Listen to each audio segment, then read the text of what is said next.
Shalom jemaat Tuhan. Saya yakin bahwa jemaat Tuhan sekalian sedang dalam keadaan baik. Dan walaupun mungkin ada yang dalam keadaan tidak baik, kita tetap bersyukur untuk itu. Karena Tuhan merancangkan segala sesuatu baik, dan Ia mempunyai rencana yang indah di balik apa yang sedang kita rasakan. Kita bersyukur hari ini jemaat Tuhan sekalian bisa berkumpul bersama dengan keluarga, bersama dengan sanak saudara di rumah masing-masing. Kita mau beribadah kepada Tuhan. Saya yakin kita semua sudah bersiap hati, bersiap diri untuk menghadap Tuhan, menghadap hadirat Tuhan. Maka saya mengajak jemaat Tuhan sekalian untuk mempersiapkan diri sekali lagi. Saya persilakan untuk bersaat teduh. Bersaat teduh dimulai.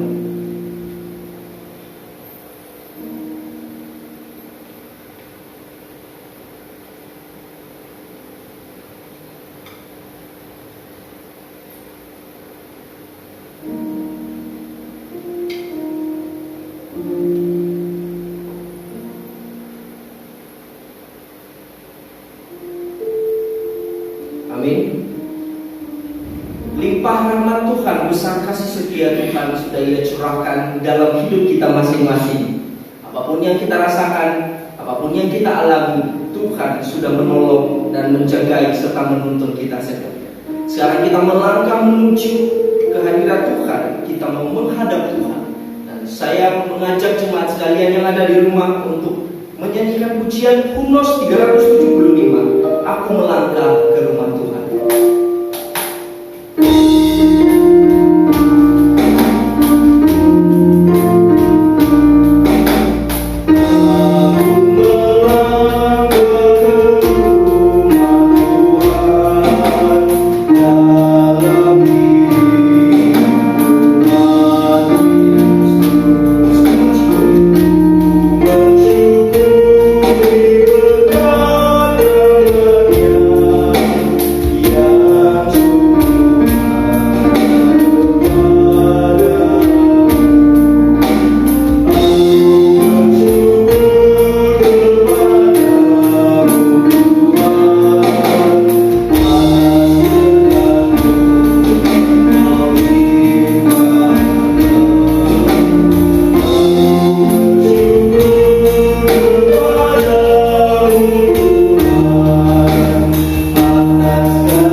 bersama saudara kami, keluarga kami. Terima kasih ya Tuhan, karena Engkau memberikan kami kekuatan sepanjang minggu lamanya, menolong melindungi kami dalam perjalanan hidup kami. Apapun yang sudah kami kerjakan dalam minggu ini, kami sadar bahwa itu berasal dari Tuhan semata kekuatannya. Terima kasih ya Tuhan untuk semuanya itu. Dan pada hari ini, pada pagi hari ini, pada siang hari ini, pada sore hari ini, dimanapun kami berada, dimanapun kami mengambil, kapanpun kami mengambil waktu untuk beribadah, Tuhan tolong kami untuk boleh menikmati jam-jam ini dengan baik. Hikmat Tuhan kiranya boleh turun ke atas kami, kiranya Roh Kudus memberikan pengertian kepada kami, supaya kami boleh mengerti dan mengaplikasikan firman Tuhan dalam hidup kami. Terima kasih Tuhan, kami sudah siap untuk mendengar firman Tuhan, untuk beribadah kepada Tuhan. Tuhan tolong kami. Dalam nama Tuhan Yesus kami berdoa. Amin. Baik jemaat Tuhan, kesempatan yang indah adalah ketika kita duduk di dekat kaki Tuhan Yesus untuk mendengarkan firman-Nya, untuk mendengarkan Dia berkata-kata kepada kita. Itu adalah kata-kata yang menghibur, yang menguatkan, yang menegur dan mengubahkan kita sekalian. Maka kita menyiapkan hati kita, kita bersyukur kepada Tuhan. Kita puji dan Hymnos 119, firman Tuhan yang kudus.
Sekali lagi kami bersyukur, berterima kasih kepada anugerah Tuhan yang telah Engkau limpah-limpahkan dalam hidup setiap kami yang percaya.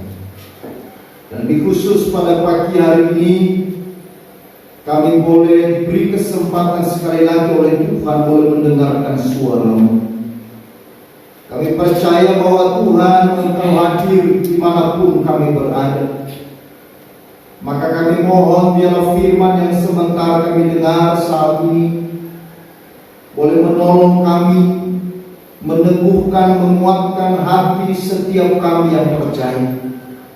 Sehingga di tengah-tengah situasi kondisi yang sedang kami hadapi sekarang ini, maka iman kami akan bertumbuh karena pengenalan kami akan Tuhan dan pengenalan kami akan kuasa kebangkitan. Berkatilah firman yang sebentar kami dengar. Roh Kudus yang menolong memberikan kami pengertian pemahaman yang baru, yang menerjemahkan, menjelaskan di dalam hati kami, sehingga firman Tuhan ini boleh bertumbuh dan berbuah-buah dalam hidup kami sekalian. Terima kasih Tuhan. Dalam nama Kristus Yesus kami berdoa. Amin. Salam Bapak Ibu, saudara-saudara sekalian. Mari kita membaca firman Tuhan pagi hari ini yang terambil di dalam Injil Yohanes pasal 20 ayat 19 sampai dengan ayat yang ke-23. Injil Yohanes pasal 20 ayat 19 sampai dengan ayat yang ke-23. Demikian firman Tuhan. Ketika hari sudah malam pada hari pertama minggu itu, berkumpullah murid-murid Yesus di suatu tempat dengan pintu-pintu yang terkunci, karena mereka takut kepada orang-orang Yahudi. Pada waktu itu datanglah Yesus dan berdiri di tengah-tengah mereka dan berkata, "Damai sejahtera bagi kamu." Dan sesudah berkata demikian, Ia menunjukkan tangannya dan lambungnya kepada mereka. Murid-murid itu bersukacita ketika mereka melihat Tuhan. Maka kata Yesus sekali lagi, "Damai sejahtera bagi kamu. Sama seperti Bapa mengutus aku, demikian juga sekarang aku mengutus kamu." Dan sesudah berkata demikian, Ia mengembusi mereka dan berkata, "Terimalah Roh. Jikalau kamu mengampuni dosa orang, dosanya diampuni. Dan jikalau kamu menyatakan dosa orang tetap ada, dosanya tetap ada." Amin. Berbahagialah kita saudara-saudara sekalian yang sudah membaca firman Tuhan ini, dan berbahagialah kita yang mendengar, yang merenungkan dan melakukan firman Tuhan ini dalam hidup setiap kita. Saudara-saudara, peristiwa kematian dan kebangkitan Kristus merupakan dua peristiwa yang tidak dapat dipisahkan satu dengan yang lain. Artinya bahwa tanpa kematian tidak ada kebangkitan, dan sebaliknya tanpa kebangkitan tidak ada pengharapan. Kematian dan kebangkitan Kristus merupakan sebuah titik tolak yang mengubah sejarah manusia dan dunia, dan sekaligus merestorasi kembali relasi manusia dengan Tuhan. Dan semua hal ini saudara-saudara adalah berawal dari inisiatif daripada Tuhan sendiri. Karena apa? Karena Ia mengasihi manusia dengan kasih yang kekal. Pada saat manusia jatuh ke dalam dosa, waktu itu Adam dan Hawa terpisah dari Tuhan. Mereka telah kehilangan damai sejahtera dan kemuliaan Allah, dan mereka dikuasai oleh ketakutan yang besar. Dan dalam keadaan itu Adam dan Hawa tidak datang mencari Tuhan. Sebaliknya mereka bersembunyi dari hadapan Tuhan. Namun saudara-saudara sekalian, Allah kita adalah Allah yang penuh kasih. Ia datang mencari mereka dan berkata, "Adam, Adam, di manakah engkau?" Saudara perhatikan, bukan manusia yang datang mencari Tuhan, tetapi Tuhan sendiri yang datang menjumpai manusia. Maka peristiwa kebangkitan Kristus adalah sebuah peristiwa yang hampir sama dengan situasi pada zaman Adam.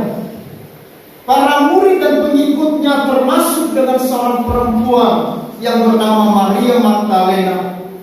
Setelah Yesus mati, mereka dalam kesedihan yang luar biasa. Mereka terus-menerus menangis. Mereka dalam ketakutan sampai pintu-pintu rumah ditutup rapat-rapat. Mereka dalam situasi yang penuh putus asa karena mereka tidak percaya akan kebangkitan Kristus. Apa yang dilakukan para murid dalam keadaan seperti itu? Apakah mereka pergi dan melihat pada Yesus yang sudah bangkit? Tidak. Mereka justru bersembunyi dan dikuasai oleh kesedihan dan ketakutan. Tetapi Kristus Tuhan kita yang kembali dengan kasih-Nya datang mencari dan menampakkan dirinya kepada murid-muridnya. Kristuslah yang berinisiatif untuk keselamatan manusia.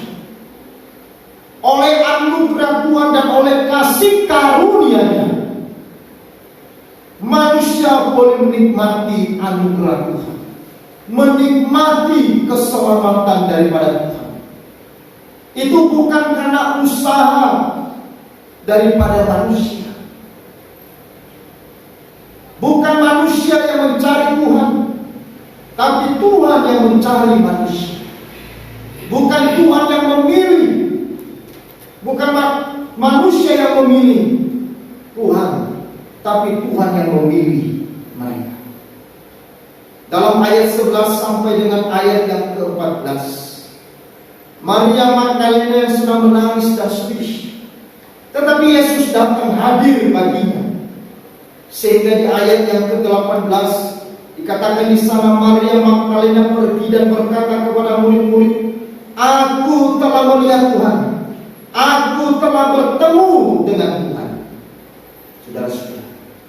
Lalu kemudian di dalam ayat 19 sampai dengan ayat 23, Yesus datang dan menampakkan diri kepada para murid yang sedang gelisah dan takut sampai pintu-pintu rumah ditutup rapat. Dan di dalam ayat 20, dan sesudah berkata demikian, Ia menunjukkan tangan dan lambungnya kepada mereka. Murid-murid itu bersukacita ketika mereka melihat dan bertemu dengan Tuhan. Kemudian yang ketiga, dalam ayat 24 sampai dengan ayat yang ke-29, Yesus datang dan menampakkan diri kepada Thomas yang tidak percaya. Sehingga dalam ayat 28 Thomas mengatakan, "Ya Tuhanku dan Allahku." Artinya bahwa Thomas melihat dan bertemu dengan Tuhan. Kemudian yang keempat, di pasal 21 ayat 1 sampai dengan 14, Yesus juga menampakkan diri sekali lagi kepada murid-murid yang sedang berputus asa. Sehingga di ayat 7, maka murid-murid yang dikasihi Yesus berkata kepada Petrus, "Itu Tuhan." Mereka melihat, mereka bertemu dengan Tuhan yang sudah bangkit. Pertanyaannya adalah, ketika mereka telah melihat dan bertemu dengan Tuhan, apa yang terjadi dengan mereka? Yang pertama, saudara-saudara, mereka dipenuhi dengan damai sejahtera. Dalam pasal ini ada 3 kali Yesus berkata, "Damai sejahtera bagimu." Tuhan Yesus memberikan damai sejahtera kepada mereka melalui kebangkitannya, karena Yesus sangat tahu apa yang sangat dibutuhkan oleh para murid yang sedang sedih dan menangis, yang sedang gelisah dan takut, yang sedang ragu-ragu dan tidak percaya, yang sedang putus asa. Kebutuhan yang paling utama adalah damai sejahtera. Ketika hubungan manusia telah diperdamaikan, dipulihkan dengan Tuhan, itu adalah sesuatu yang sangat penting dalam hidup kita. Saudara, ketika kita menangis dan sedih karena berbagai krisis dan tantangan. Ketika kita masih takut dengan situasi yang belum stabil atau tidak menentu, ketika muncul keraguan dalam iman kita, yang kita butuhkan adalah damai sejahtera. Karena damai sejahtera yang memberikan mereka suatu perubahan yang besar, sehingga yang tadinya mereka ragu-ragu kepada Yesus, yang tadinya mereka tidak percaya akan kebangkitan Kristus, yang tadinya mereka hidup di dalam ketakutan, tetapi oleh damai sejahtera, maka itu mereka diubahkan oleh Tuhan. Kemudian yang kedua, apa yang terjadi dengan para murid yang sudah melihat atau yang sudah bertemu dengan Yesus yang sudah bangkit? Yang kedua, mereka diberi kuasa Roh Kudus. Dalam ayat 22 dikatakan, dan sesudah berkata demikian, ia mengembusi mereka dan berkata, terimalah Roh Kudus. Mengapa mereka diberikan kuasa Roh Kudus, saudara-saudara? Ada dua alasan. Yang pertama, mereka diberikan kuasa Roh Kudus sebagai kuasa, sebagai kekuatan dalam menghadapi penderitaan. Saudara, setelah Yesus bangkit, maka para murid, para orang Kristen menghadapi banyak penderitaan, menghadapi banyak tantangan, bahkan aniaya-aniaya yang begitu hebat yang akan dialami oleh para murid. Dan kita tahu bersama bagaimana setelah kebangkitan Kristus, para murid di dalam mereka melaksanakan misi Tuhan, dan di dalam mereka memberitakan kabar baik, di dalam mereka melayani Tuhan, mereka berhadapan dengan segala macam hal, baik itu aniaya, kesulitan, penderitaan, bahkan berujung pada kematian. Hampir semua para murid Yesus mati dengan sadis. Maka melalui itu, saudara-saudara, mereka diberikan kuasa Roh Kudus. Karena tanpa kuasa Roh Kudus, tidak mungkin mereka bisa menghadapi tantangan yang sehebat ini.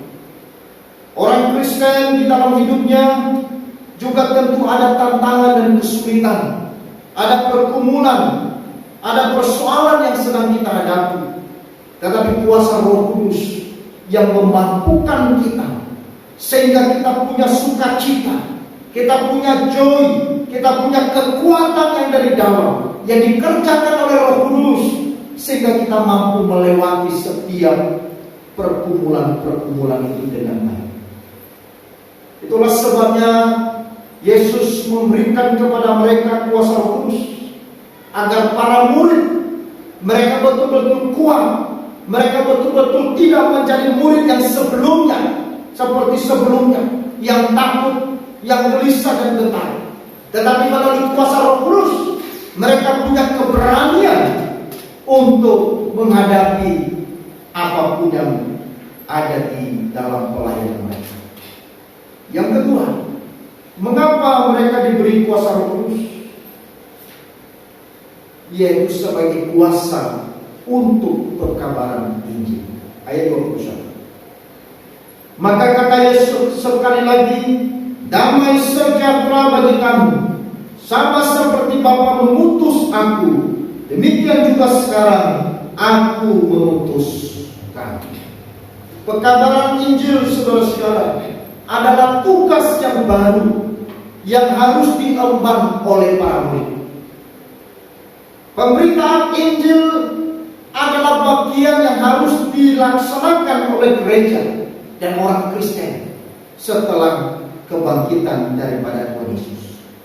Jadi kebangkitan daripada Tuhan Yesus adalah sebuah momentum bagi orang-orang percaya, bagi gereja, untuk melaksanakan akan amanat Tuhan.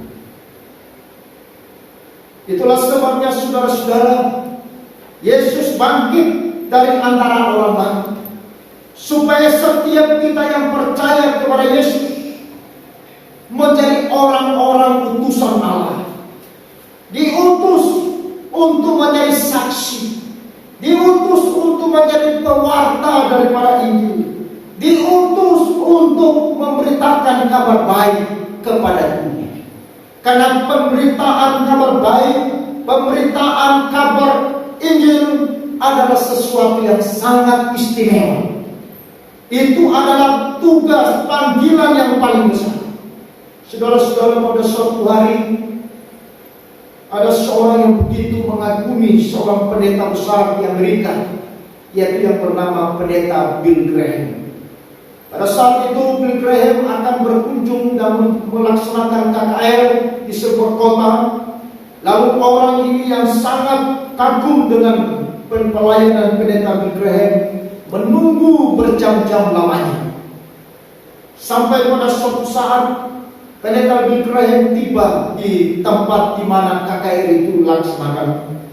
Maka orang itu tadi sudah menunggu di depan pintu.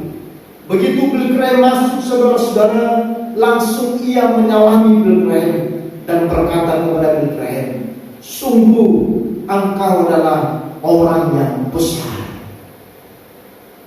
Mendengar itu, saudara-saudara, pendeta Bill Graham tidak lupa diri. Mendengar itu, Bill Graham tidak menjadi sombong, tetapi dia berkata sebaliknya kepada orang itu. Dia berkata apa sih? Aku bukan orang yang besar. Aku hanya pembawa berita yang besar.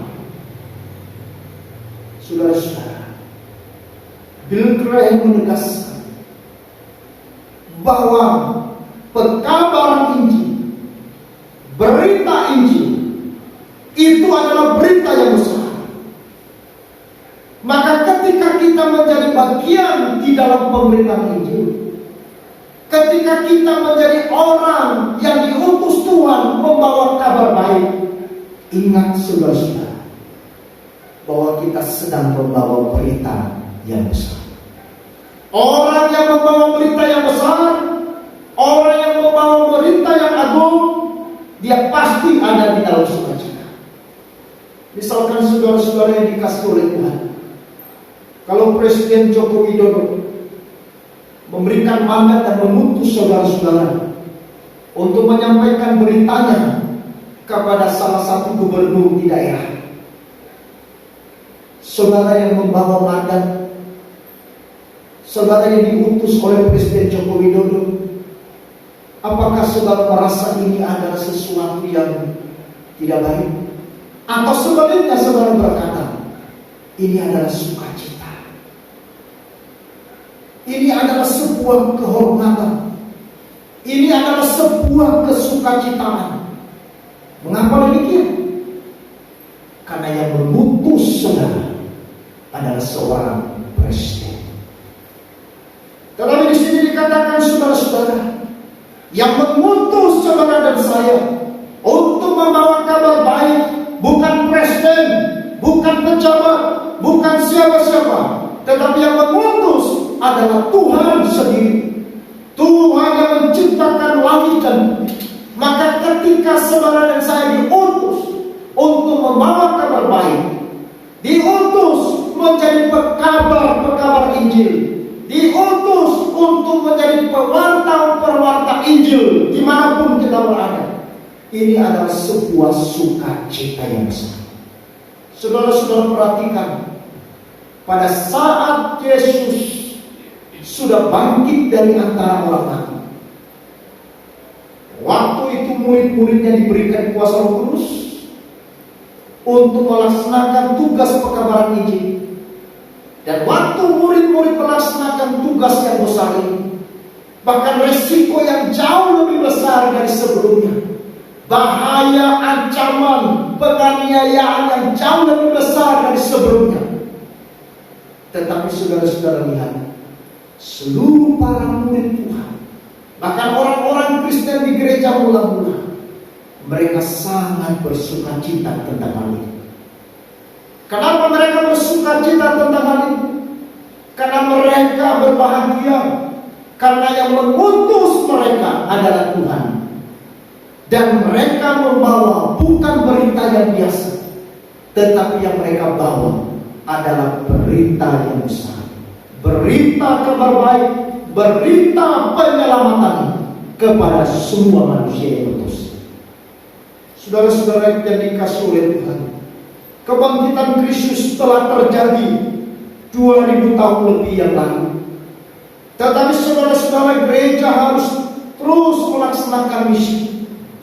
Orang-orang Kristen harus terus menjadi alat yang dipakai di dalam pekabaran itu. Karena inilah alasan Tuhan memberikan kepada kita kuasa Roh Kudus. Karena ada panggilan, ada tugas yang kita harus kerjakan dalam masa hidup kita. Saudara-saudara yang dikasihi oleh Tuhan, memang di dalam tugas ini bukan sesuatu yang gampang dan mudah. Tadi saya katakan ada sebuah bahaya besar, ada sebuah tantangan yang besar. Bahkan kadang-kadang ada nilai yang akan kita hadapi. Tetapi kita harus percaya bahwa tak kala Yesus memerintahkan para murid untuk pergi memberitakan Injil, maka Tuhan menyertai mereka dengan janji, Aku akan menyertai engkau sampai akhir zaman. Saudara-saudaraku yang kekasih dalam Tuhan, ada sebuah ilustrasi, yaitu ada seorang pemburu terkenal di Korea yang tinggal di Amerika, yaitu yang bernama Mr. Kang Do-man. Pada suatu hari di musim salju, dia berburu bersama dengan saudaranya dan 2 ekor anjingnya. Di tengah perjalanan Mr. Kang ini, dia sampai di sebuah gunung. Lalu kemudian dia melihat di jalanan itu ada jejak kaki binatang besar. Lalu akhirnya dia berhenti di jalan itu. Lalu kemudian dia melepaskan kedua anjingnya. Begitu anjing itu dilepaskan, anjing itu langsung berlari, saudara-saudara. Langsung terjun ke bawah dan menggonggong dengan keras. Lalu akhirnya Mr. Kang dia memutuskan untuk turun dari mobil untuk mencari apa yang sedang terjadi. Waktu dia datang, saudara, dia melihat kedua anjingnya itu menggonggong dengan keras ke arah pohon besar.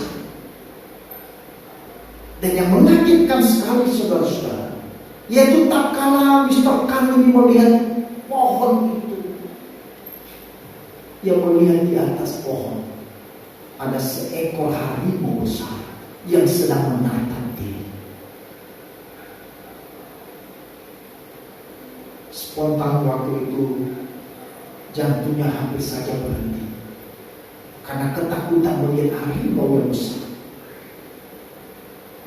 Tetapi saudara-saudara, dengan cepat Mr. Kang mengambil senapan dan langsung menembak harimau, dan harimau mati. Peristiwa ini, saudara, peristiwa yang kemudian menjadikan Mr. Kang ini orang yang sangat terkenal di Amerika. Karena dia dijuluki sebagai pemburu binatang buas. Tapi pertanyaannya adalah, mengapa harimau bisa takut pada kedua anjing? Di dalam dunia binatang tidak ada ceritanya begitu, saudara. Mestinya anjing ini takut pada harimau. Tapi kali itu justru harimau yang lari berbirit-birit bahkan manjat ke pohon karena takut kepada keberanian dua anjing ini. Kenapa dua anjing ini begitu berani? Alasannya, saudara, karena dua anjing ini percaya bahwa tuannya, yaitu Mr. Kang, akan menyertai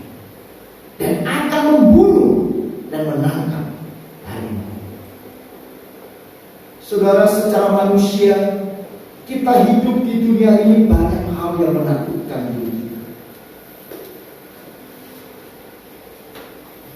Kita hidup di dalam dunia ini terus terang banyak hal yang membuat kita tidak kuat melewatinya. Karena memang kita ini bukan siapa-siapa sih. Tapi melalui kuasa Roh Kudus, kita dengan berani memberitakan Injil. Seperti para muridnya yang sudah melihat dan bertemu dengan Yesus yang sudah bangkit. Mereka memberitakan Injil Kristus. Dan kita tahu bahwa hampir semua murid Yesus mati dengan sakit seperti tadi saya katakan. Karena mereka percaya bahwa Yesus menyertai mereka. Saudara-saudara yang dikasihi oleh Tuhan, kebangkitan Kristus membuktikan kepada kita bahwa Dia bukan meninggalkan kita, tetapi justru melalui kebangkitan Kristus Ia hadir dalam hidup kita, menyertai kita, bersama dengan kita untuk seterusnya. Yesus sudah bangkit. Ini adalah berita sukacita. Injil keselamatan harus kita sambut dengan sukacita dan saksikan dengan sukacita. Amin.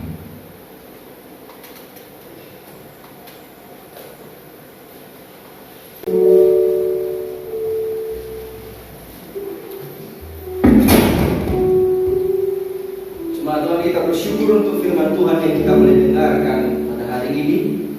Kita menyanyikan, kita respons firman Tuhan ini. Hymnos 314, iman kemenangan. Amin.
di surga, terima kasih untuk iman yang memberi kami menang, sehingga setiap kami yang percaya kepada Kristus yang telah mati dan bangkit ini, kami harus bangun dari tidur kami. Kami harus bangun dari hidup kami, untuk kami mau dipulihkan oleh Tuhan, dipakai oleh Tuhan yang lebih lagi bagi kemuliaan Tuhan. Sama seperti Engkau mengutus para murid, demikian juga Engkau mengutus setiap kami yang percaya kepada Yesus yang telah mati. Tuhan, terima kasih. Kami serahkan kehidupan kami semua jemaat Tuhan dimanapun kami berada. Mari Tuhan berkati setiap kami, kuatkan dan teguhkanlah hati kami. Bahkan biarlah dengan iman kami terus memandang kepada Tuhan, meskipun di dalam keseharian kami ada banyak persoalan, pergumulan, kesulitan yang sedang kami hadapi.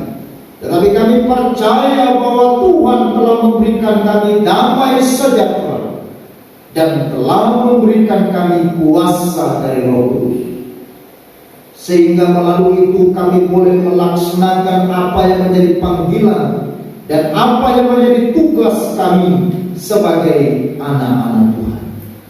Terima kasih Tuhan, kami berdoa Tuhan pakai kami menjadi saksi-saksi Kristus yang hidup di tengah-tengah dunia yang sulit dalam sekarang ini.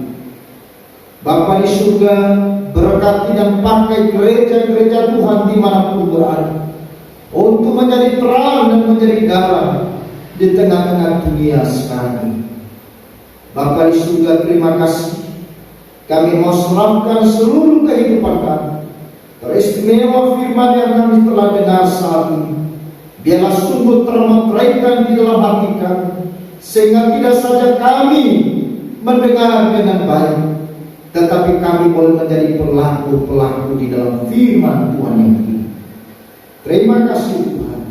Dan saat ini Tuhan, kami hendak berpisah satu dengan yang lain, dan biarlah kiranya Tuhan yang akan tetap menolong dan yang akan tetap memelihara kami dan memberikan kami berkat-Mu dengan berkat-Mu demikian. Berkat damai sejahtera dari Allah Bapa, cinta kasih daripada Tuhan Yesus Kristus, dan persekutuan dari Allah Roh Kudus menyertai saudara sekalian, mulai dari pagi hari ini bahkan untuk selama-lamanya. Amin. Bapa, terima kasih.